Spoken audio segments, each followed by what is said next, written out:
But boss, look at the numbers. People hate the goblin voice. Fine. You want loose? No, not that kind of loose. I'm talking unchained, like that famous movie 12 Years as Quentin Tarantino. Allow me to take the reins and take you back to a better time, a simpler time when video game graphics made me ask, is that a dude's face or is it his butt?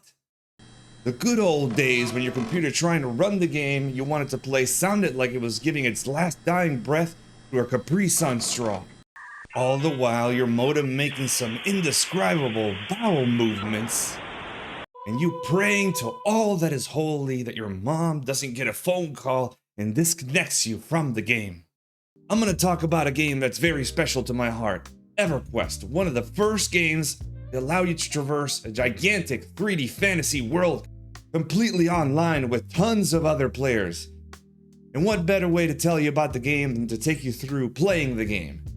It all started in the character select screen, of course, where you had more options than all-you-can-eat buffet.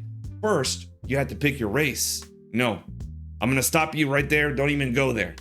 And you had so much to pick from, starting from the barbarians, gigachads personified pure muscle-bound creatures, the dark elves, the edgelords of the realm, to erudites, most likely the real inspiration for the makers of the movie Megamind, and everything in between. There was something there for everyone. Or you could just make the rational decision and play the barbarian female for two very specific reasons. I forget what those reasons are or what we were talking about exactly. After that, it was just a matter of picking a class. Did you want to be a bard, incessantly weaving through songs as you ran around the group as if you were hopped up on caffeine and Adderall combined? Or perhaps you wanted to be a druid, a master of forces of nature. But really, you just wanted to charge some sweet, sweet money to port people around. Perhaps you wanted to be the edgelord again and play a necromancer, have an array of cool spells, have your own pets, and lots of skills that mostly benefit just you. Tell us the truth. You know what you did to that corpse. Or you could be the mighty warrior, tanking and pulling for your party, a much needed and often thankless job. And those are just a few to name. There were tons of others. But me, not following my own advice, I made a troll, and I named him Giga Goblin. Why? You see, this troll thought he was a gigantic, muscular-bound, godlike goblin that happened to be a shaman.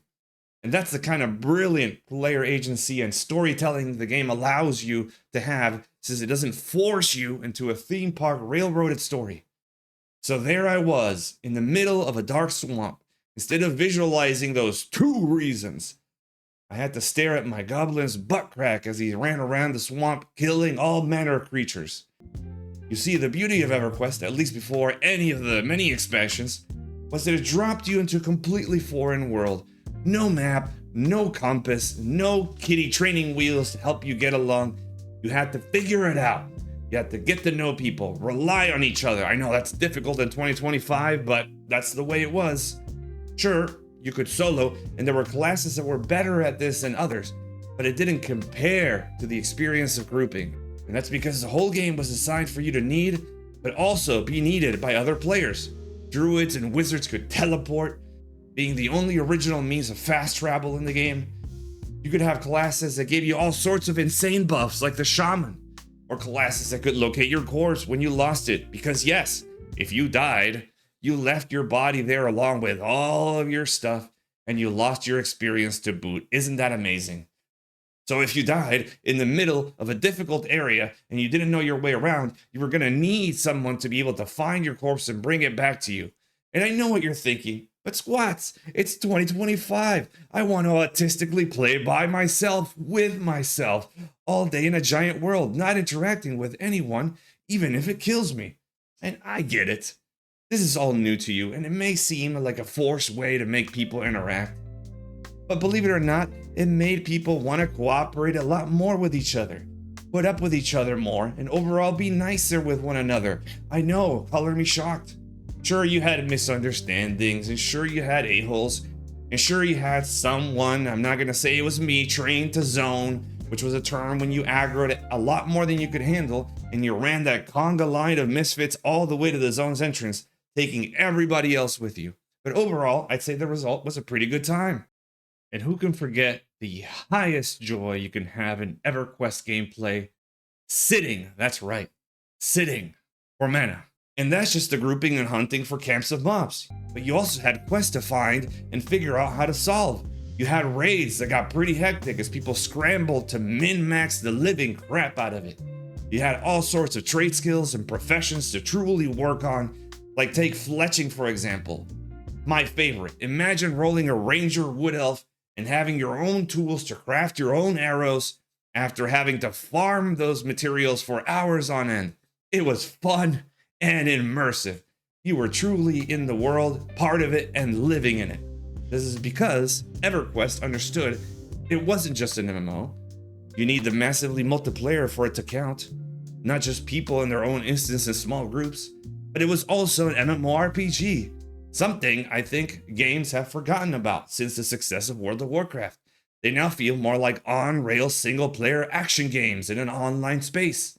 Back in EverQuest days, stats you chose mattered. The gear you chose mattered. Your character progression mattered. They learned skills just like real life. You could learn languages. Charisma affected how the world reacted to you and whether you got good sales prices. And that's not even mentioning how a particular faction may feel towards you depending on who you pick to start with, or if you decided to, I'm not going to say it was me again, but to farm their guards for 14 hours straight. You know, the usual.